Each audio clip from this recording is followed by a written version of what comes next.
안녕하세요. 한창 변호사입니다. 오늘 말씀드릴 내용은 7연속 승소와 승률 100% 변호사의 의미입니다.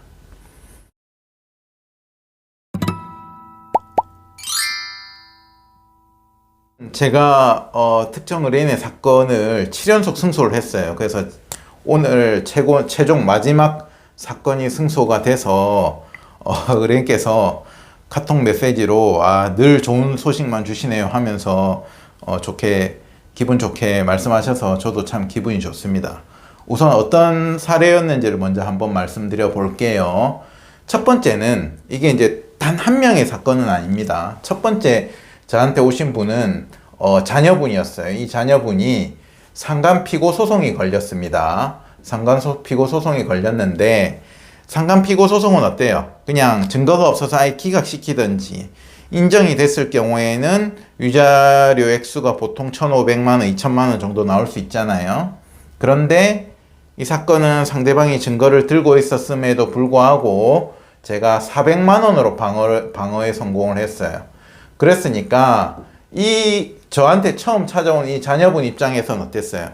자기도 어디서 알아봤겠지. 그래서 내가 상간피고 소송 걸렸고 상대방 증거 있으니까 한 1,500만원 줘야 되지 않겠나, 2,000만원 줘야 되지 않겠나 이렇게 생각하고 있었는데 제가 400만원 판결을 받아서 드리니까 너무너무 좋아하셨어. 근데 이분 분지 뭔지는 제가 말씀드리기가 좀 애매하고요. 이제 이분의 부모님이 이 자녀분이랑 별개로 이제 재산분할 소송을 했어요. 재산분할 소송을 했는데 부 또는 모 중에 한 명이시겠죠. 재산분할 소송을 하셨는데 1심에서 이제 다른 변호사를 선임해가지고 하셔가지고 1심에서 다 패소를 했어요. 패소를 하고 그러니까 이제 자녀분이 한쪽에 가까운 사이겠죠. 그러니까 내가 아는 이혼 전문 변호사가 있는데 기똥차더라. 그러니까 소개를 해주신 거예요. 자기 부모님한테 소개를 해줬어요. 그러니까 자기 부모님이 그래 해가지고 1심을 패소했는데 이제 2심 때 이제 저를 한 변을 선임합니다. 선임을 해서 1심 판결, 패소 판결 다 뒤집고 2심 전부 승소합니다. 전부 승소. 그 다음에 3심에서 또 승소했죠. 이걸 또 1심에서 상대방 입장에서 어때요? 다 이겨놨는데 그거를 2심 때 제가 다 뒤집어서 승소를 해버리니까 상대방은 너무 열받으니까 3심 가겠죠. 그러니까 3심에서 또 방어에 성공해서 3심 또 승소를 했다. 그리고 이렇게 하니까 이제 이분이 이제 이 부 또는 모 요 한 분이 요 분을 A라고 할게요. 그러면 이제 부모님이 B입니다. B는 너무 기분이 좋으실 거 아니야. 그러니까 이제 다 자기 친구가 이제 이 건 관련해 가지고 재산을 넘기고 해가지고 사행위 취소 소송 겸 구상금 소송이 걸렸는데 그 소송도 그분이 1심에서 다 져버린 거예요. 다 져버렸는데 그러니까 이혼 전문 변호사긴 한데 이 변호사가 기똥차다 해서 소개를 해주셔가지고 친구 C가 또 저한테 사건을 부탁을 하셔서 또 제가 이 사건을 진행하게 됩니다. 그래서 1심 패소 판결을 또 다른 변호사가 진행해서 패소 판결을 했던 거를 제가 뒤집었어요. 뒤집어서 2심에서 또 전부 승소. 그러니까 상대방 청구를 이 친구 C는 피고였거든요. 원고 청구가 원래 1심에서는 전부 인정이었는데 원고 청구 전부 기각으로 바꿔버리고 그러면 상대방은 어때요? 열받으니까 또 3심 가죠. 3심에서도 방어 성공. 그래서 최종 승소. 이렇게 했고.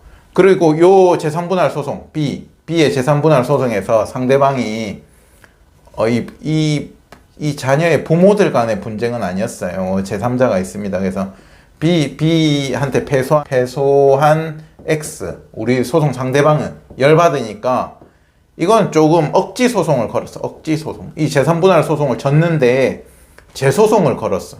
이 B한테 다시 재소송을 걸었어. 그럼 당연히 제가 지겠어요. 당연히 이기지. 당연히 이겼고 이거는 이제 항소도 못하고 1심에서 끝났어요. 그래서 이게 6번째 소송. 그리고 이 패소한 X는 어때요? B랑 어떤 부부 관계가 있었을 거 아니에요. 그러면은 이 X가 이 자녀한테 자녀 제일 처음에 했던 이 A한테 B하고 X가 부부 관계를 유지할 때 돈을 이체한 내역이 있었단 말이에요. 5천만 원. 5천만 원을 가지고 이제 이 사람은 재산 분할 다 깨져서 져버리니까 너무 열받죠. 그러니까 다시 이 A 자녀한테 내가 B와 혼인관계를 할 때 이체한 5천만 원이 대여금이다. 나 너한테 빌려준 돈이야 라고 주장하면서 소송을 걸었죠. 근데 그거는 부부 간에 B와 X 간에 돈이지, B가 계좌만 자녀인 A 계좌를 사용했을 뿐이지 A는 대여금의 피고 돈을 빌린 주체가 아니다. 기각되어야 된다. 그리고 실제로 그게 빌린 돈도 아니다. X는 재산 분할 과정에서 완전히 깨지고 나니까 이 돈 거래가 많았을 거 아니에요. 수십억짜리 재산 분할 소송을 했으니까. 그죠? 그 중에서 일부 이체 내역이 자녀 앞으로 남아있는 걸 시비 걸어가지고 대여금 소송을 건 거에 불과하다. 그래서 기각돼야 된다. 해서 이게 또 기각시켰습니다. 피고를 대리해서 이 X의 대여금 청구를 전부 기각시켰어요.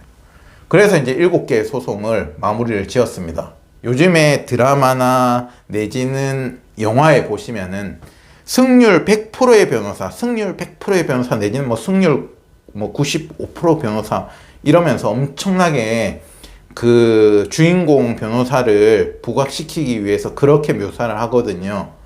근데 실제로는 변호사법상 승률을 가지고 광고를 하는 것은 변호사법 위반입니다. 첫 번째. 그리고 그럼 왜 위반이냐? 승률이야말로 좋은 거 아니냐? 한 변호사를 봐라, 저를 봐라. 7연속 승소했으니 제가 과연 승률 100%의 변호사냐? 전혀 아니라는 거죠. 전혀 아닙니다. 그냥 이 사건에서 7개의 소송을 연달아서 이겼을 뿐이지 그렇다고 해서 제가 승률 100%의 변호사라고 말하고 싶지도 않고 실제로도 아니고. 왜 승률 100%는 의미가 없냐를 제가 말씀을 드릴게요. 이 케이스에서는 어쨌든 제가 연달아서 7개를 다 이겼어요. 다 이긴 건 맞는데 이 소송 중에서 어려운 소송이 뭘까를 한번 생각을 해보자고요. 어려운 소송. 어려운 거 첫 번째, 상간 피고를 400으로 방어한 거. 이거 굉장히 어려웠어. 잘한 거예요. 그 다음에 1심에 패소를 뒤집어 가지고 수십억 대 재산 분할 소송을 2심에서 이긴 거는 이거 잘한 거지. 그죠? 하지만 이 3심은 그렇게 어려웠을까요? 그렇게 안 어려웠다. 왜냐면 2심에서 제대로 다 승소를 해놨기 때문에 3심은 쉬웠다. 이지. 그죠? 그 다음에 친구, 사회 구상금, 패소 뒤집어가지고 2심, 이거 어려운 거지. 이거 1심 뒤집어가지고 2심에서 승소한 거, 이거 어려운 거. 이건 맞아요. 그 다음 3심, 이미 다 뒤집어서 이겨놓은 거, 유지만 하는 건데, 물론 소송은 끝까지 가야 되지만, 그렇게까지 2심에서 완전하게 눌러놨기 때문에 이거는 3심은 쉬웠다. 그리고 재산분할 다 이겨놓은 거, 2, 3심 다 이긴 거를 얘가 억지 소송을 걸어가지고 재소송을 걸었다. 방어해서 승소했다. 이거 잘한 걸까요? 이건 너무 쉬운 거예요. 이지. 저한테는 쉬운 소송이었고. 그 다음에 대여금 피고 소송 그런 거, 막 계좌이체 내역 가지고, 주장해가지고 한 거. 이거는 이것도 그냥 저는 쉬웠어요. 이지. 그래서 실제로 7개를 제가 연달아 이겼지만, 진짜로 힘들게 싸워서 이긴 거는 하나, 둘, 3개입니다. 3개죠. 그죠? 근데 제가 만약에 아주 쉬운 사건만 받는 변호사다. 이렇게 어려운 사건을 절대로 수임을 안 하고, 그 외에 쉬운 사건 2심 때 다 뒤집어 놓은 거 30만 낮은 가격으로 수임을 하는 변호사다. 예를 들어서.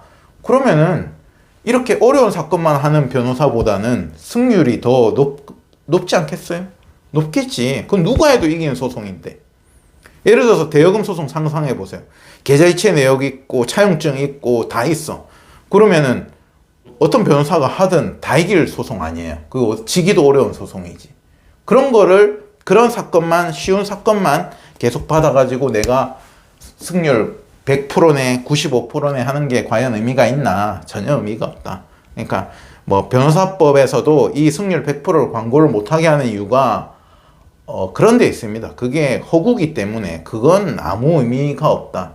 실질적으로 훌륭한 실력이 좋은 변호사는 이렇게 어려운 사건들을 풀어나가가지고 이기는 변호사예요. 근데 이 사건에서만 제가 이 의뢰인의 사건에서 7연속으로 이겼기 때문에 참 기분이 좋은 건 맞지만 이게 특히나 요 두 사건 있죠. 1심을 뒤집었던 사건들은 쉽게 장담은 안 돼요. 제가 의뢰인들한테 다 이거는 패소 가능성이 높은 거를 다 이야기를 처음에 하고 받았던 사건들입니다. 전부 다.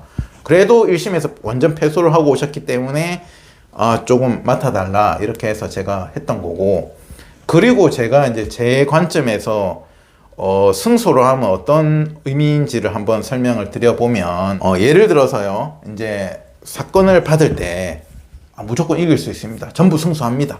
이런 말을 하는 변호사를 절대로 저는 신뢰하지도 말고 선임하지도 말라고 말씀드렸어요. 그리고 저는 절대로 100% 이깁니다 라는 말을 절대로 하지 않습니다. 왜냐하면 소송은 생물과 같아요.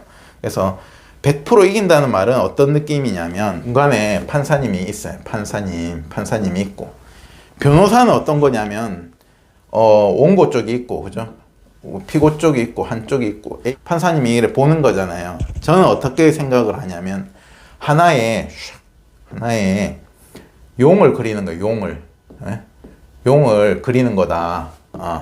용을 그리는 거다. 이 사건을 각자 나름대로 용을 그리는데, 결국에는 활용점정, 눈을 얘를 딱 이렇게 활용점정을 해주는 사람은 누구다? 변호사가 아니고, 변호사는 그 전체 용을 사건을 그려낼 뿐이지, 그죠? 최종 승소냐 패소냐를 결정해주는 활용점정을 찍어주는 사람은 판사님이란 판사님, 그죠?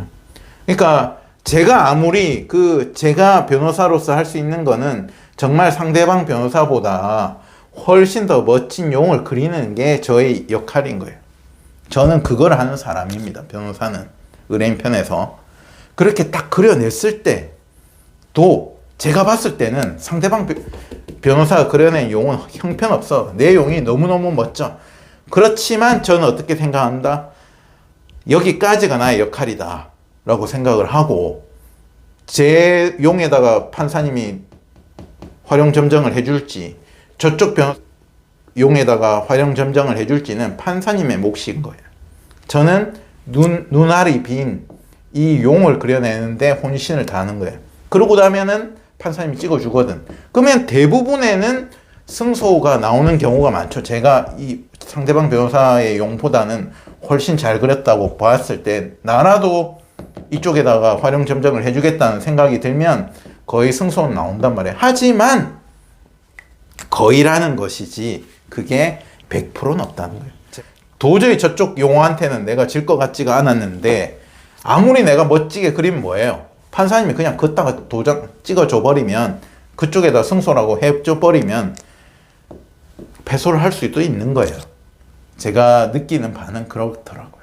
그러니까 그것은 판사님의 몫인 거예요. 그거를 가지고 의뢰인한테 변호사가 나 승소를 할 수 있다, 이 말은 달리 표현하면 무슨 말이냐면, 내가 열심히 용도 그리고 야 판사 나와봐 하고 밀쳐내고 자기가 활용점정도 하겠다는 아주 건방진 생각이라는 거예요.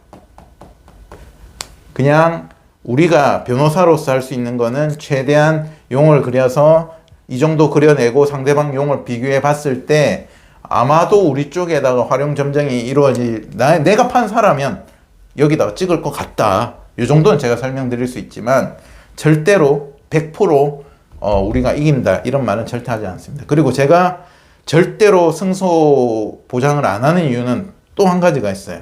그는 의뢰인분들도 변호사를 사실 선임하려고 고르는 거지만, 변호사도 마찬가지로 의뢰인을 고르는 면이 있어요. 저는 의뢰인을 걸러내는 아주 좋은 방법이 이렇게 승소 보장을 하지 않는 게, 조금 제가 소송을 수행하거나 했을 때 무조건 남 탓하고, 잘 되면 자기 탓이고 잘못되면 다 변호사 탓이고, 이렇게 이제 성향 자체가 그런 의뢰인분들하고 하면은 너무 힘들거든. 그러니까 변호사는 판사 비켜하고 도장을 찍어주는 역할이 아니고, 그럴 비용 돈을 받는 것도 사실 아니거든요. 최대한 우리가 활용 점정을 받을 수 있도록 용을 열심히 그리는 역할인 것이지 제대로 그려내는 역할인 거거든요. 근데 이제 그런 제가 상담을 하다 보면은 다 필요 없고 설명도 필요 없고 제발 승소할 수 있다. 내 돈을 지켜낼 수 있다. 100% 가져온다. 이걸 거의 말해달라는 의뢰인분들이 상담하시는 분들이 제법 있거든요. 그런 분들 사건은 제가 이제 이렇게 객관적으로만 설명을 딱 드려버리면 그런 분들은 저를 잘 선임을 안 하죠. 근데 선임 안 하지만 저는 일부러 그런 면이 있는 거예요. 실질적으로 내 사건을 제대로 보고 최대한 제대로 된 나의 용을 그려서 내가 활용점정 승소가 될 수 있을 가능성을 높이는 변호사가 좋은 변호사고, 실질적으로 이렇게 어려운 사건들을 이겨내는 변호사가 좋은 변호사지, 여기서 쉬운 사건들, 이지한 사건들 이겼다고 해가지고 내가 승률이 높다고 해갖고 그게 결코 좋은 변호사가 아니다. 오늘은 그 말씀을 드립니다. 감사합니다.